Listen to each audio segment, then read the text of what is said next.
Halo teman-teman sekalian, Assalamualaikum warahmatullahi wabarakatuh. Masih bersama saya, Pak Sul, di channel Guru Kreatif 4.0. Nah, teman-teman, di video kali ini kita masih membahas seputar soal-soal P3K sebagai bahan persiapan teman-teman untuk seleksi P3K pada tahun 2021.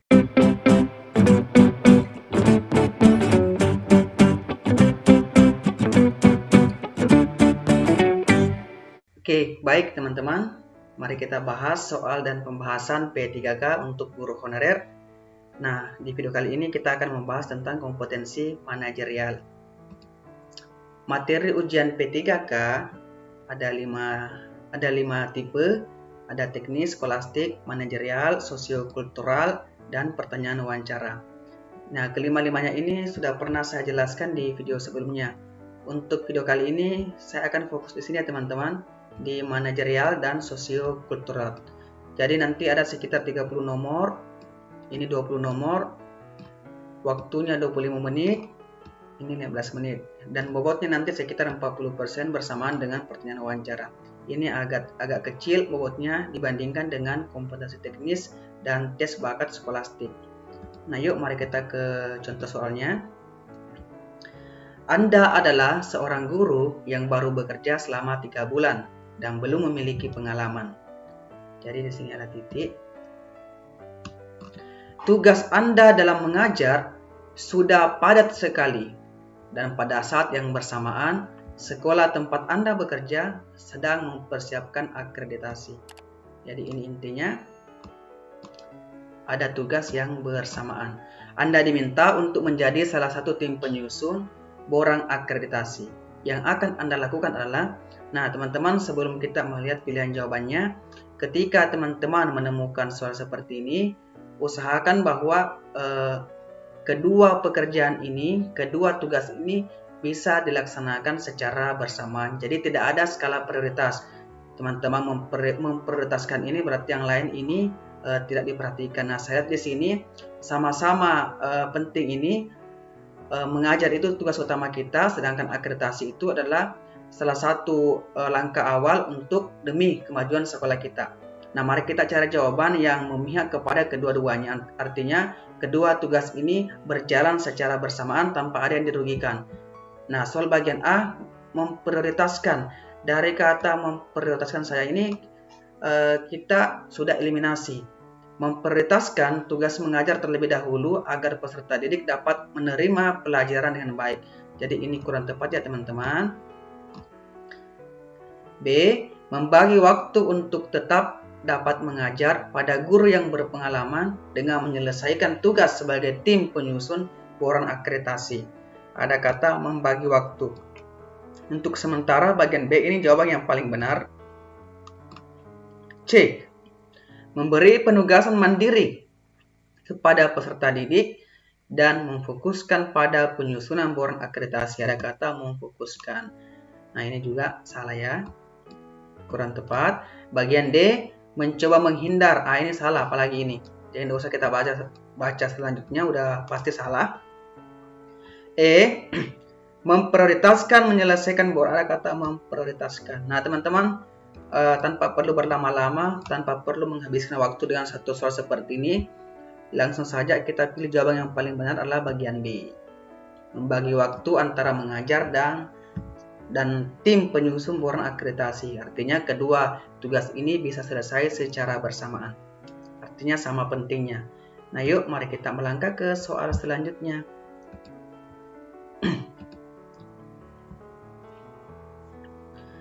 Seorang peserta didik memprotes nilai akhir semester yang diberikan guru karena menurutnya nilai yang diberikan guru terlalu rendah.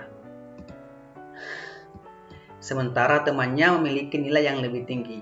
Tanggapan guru terhadap peserta didik tersebut adalah A. Menunjukkan rekap data nilai peserta didik dan menjelaskan letak perbedaan nilai yang dicapai dengan milik temannya. Nah, saya kira ini cukup benar, cukup bisa diterima. Bagian B, menjawab protes peserta didik dengan menunjukkan rekap nilai sambil menunjukkan kekecewaan. Nah, ini udah pasti salah ini, ada kata kekecewaan. C, menunjukkan rekap data nilai sambil menyatakan nilai yang diperoleh adalah hasil usaha peserta didik yang bersangkutan. Nah, ini terlalu ingin menyalahkan peserta didiknya. Jadi, ini kurang tepat ya teman-teman. Bagian D, menegaskan kepada peserta didik bahwa pemberian nilai itu adalah hak prerogatif guru dan tidak menjelaskan lebih lanjut dasar pemberian nilai. Apalagi ini salah ini. Nah, maka jawaban yang paling benar di sini adalah bagian A. Menunjukkan rekap data nilai peserta didik dan menjelaskan letak perbedaan nilai yang dicapainya dengan milik temannya. Nah, yuk kita melangkah ke soal selanjutnya. Di sekolah tempat Anda mengajar, seringkali dijumpai peserta didik membuang sampah di sembarangan tempat. Nah, ini masalah ini hampir di semua sekolah ini. Meskipun sudah ada peringatan dan larangan. Jadi sudah ada peringatan dari sekolah untuk tidak membuang sampah di sembarangan tempat.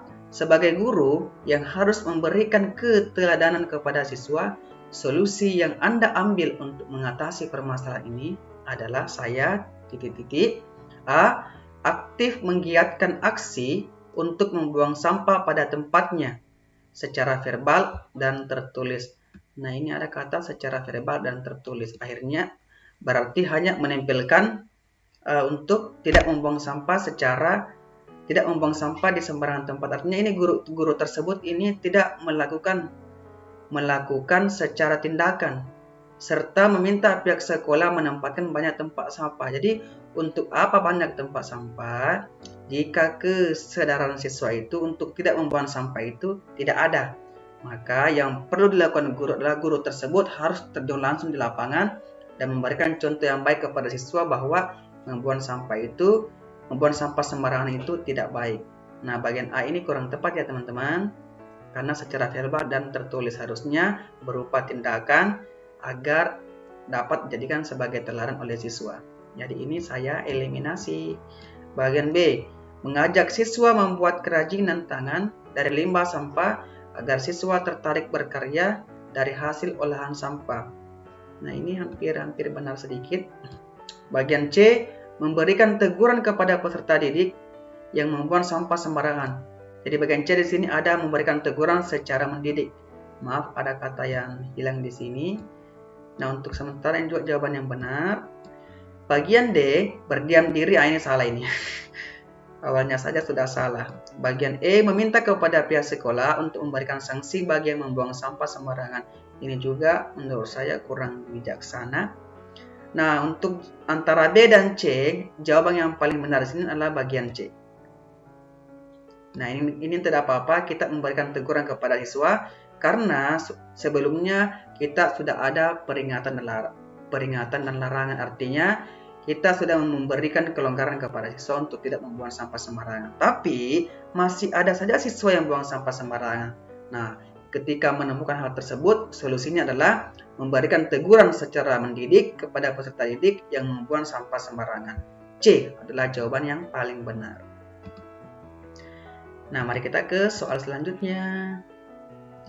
Seorang peserta didik sering melakukan pelanggaran tata tertib. Masih seputar pelanggaran ini.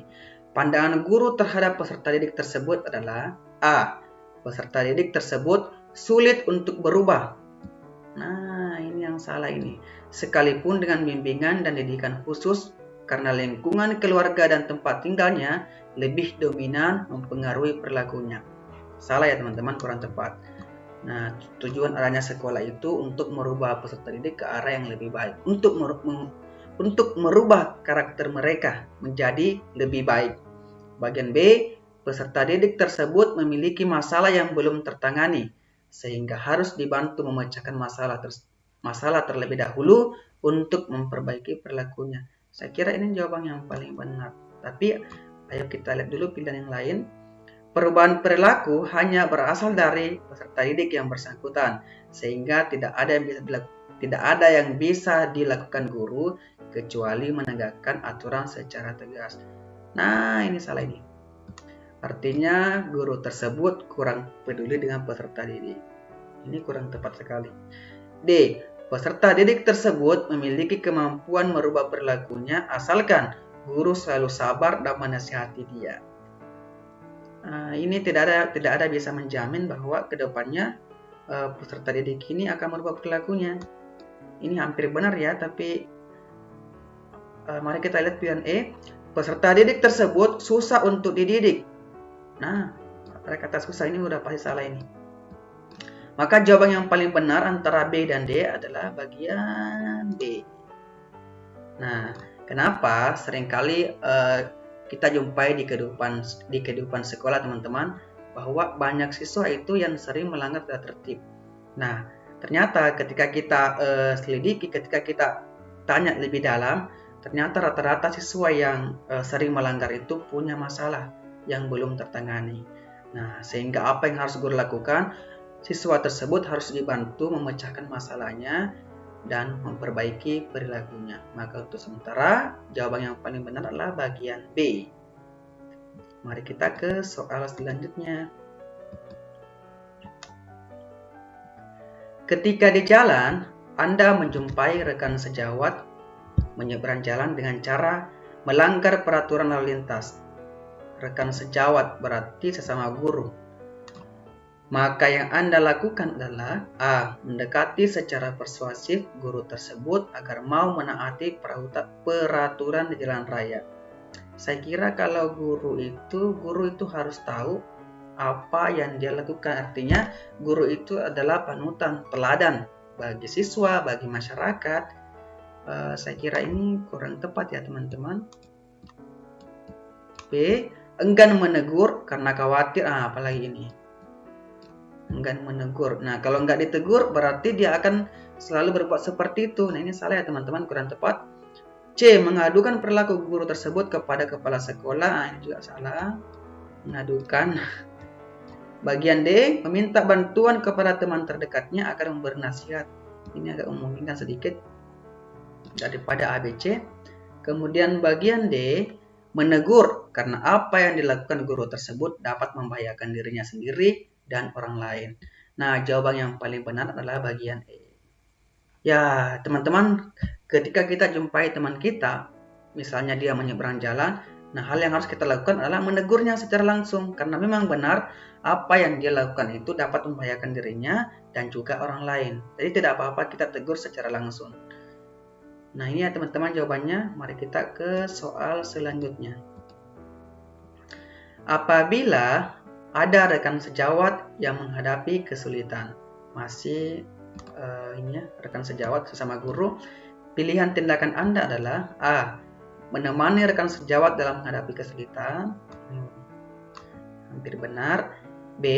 Langsung membantu rekan sejawat yang mendapat kesulitan dalam penyelesaian tugas. Nah, ini yang paling benar. Daripada A. C. Menyapa dan menanyakan keadaan rekan sejawat tersebut. Nah, ini seolah-olah ini. D. Menanyakan padanya apakah membutuhkan bantuan. Apalagi ini.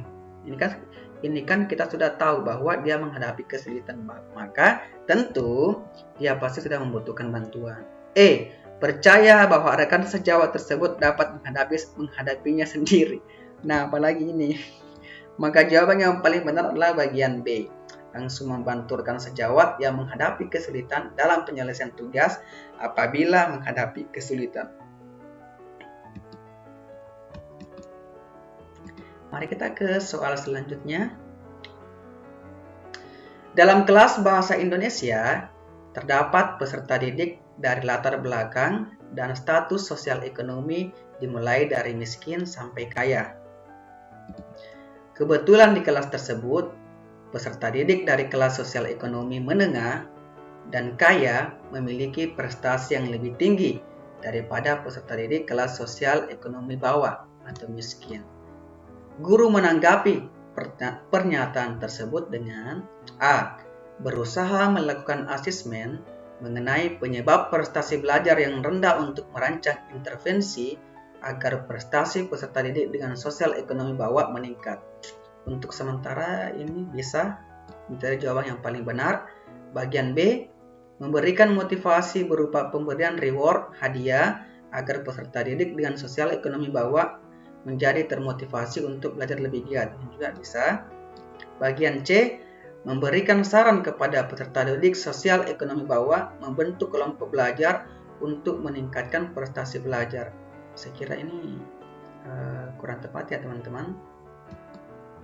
Bagian D, memberikan nasihat agar peserta didik dengan sosial ekonomi bawah agar lebih rajin belajar sehingga prestasinya tidak kalah dengan siswa lainnya. Ini juga kurang tepat. E, memberikan prestasi belajar kepada peserta didik dan sosial ekonomi bawah yang rendah karena mereka malas belajar. Nah, apalagi nih. Nah, teman-teman, jika kita menemukan soal seperti ini kita belum tahu ini apa masalahnya. Jadi kita belum tahu apa masalahnya, kenapa siswa tersebut nilainya rendah. Mungkin saja karena ini ada perbedaan kasta dan status sosial.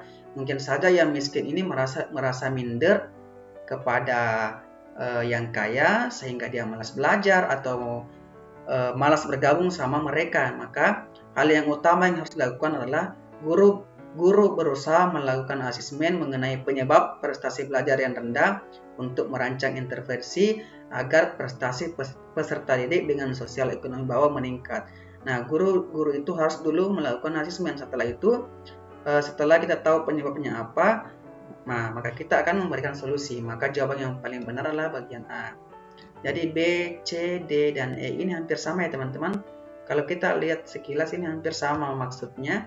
Memotivasi, memberikan saran, memberi nasihat, membiarkan prestasi. Artinya kalau sekilas tidak ada jawaban yang susah untuk mencari jawaban yang paling benar. Intinya ini tadi bagian A. Melakukan asesmen dulu. Setelah itu, setelah tahu apa masalahnya, kita cari solusinya. Baik, kita ke soal selanjutnya. Pada suatu hari, Anda datang terlambat ke sekolah pada jam pelajaran pertama selama 15 menit.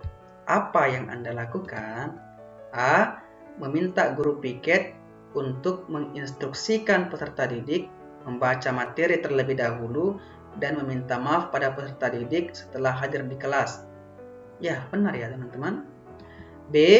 Meminta maaf dan berjanji dalam diri akan berangkat lebih pagi dari rumah.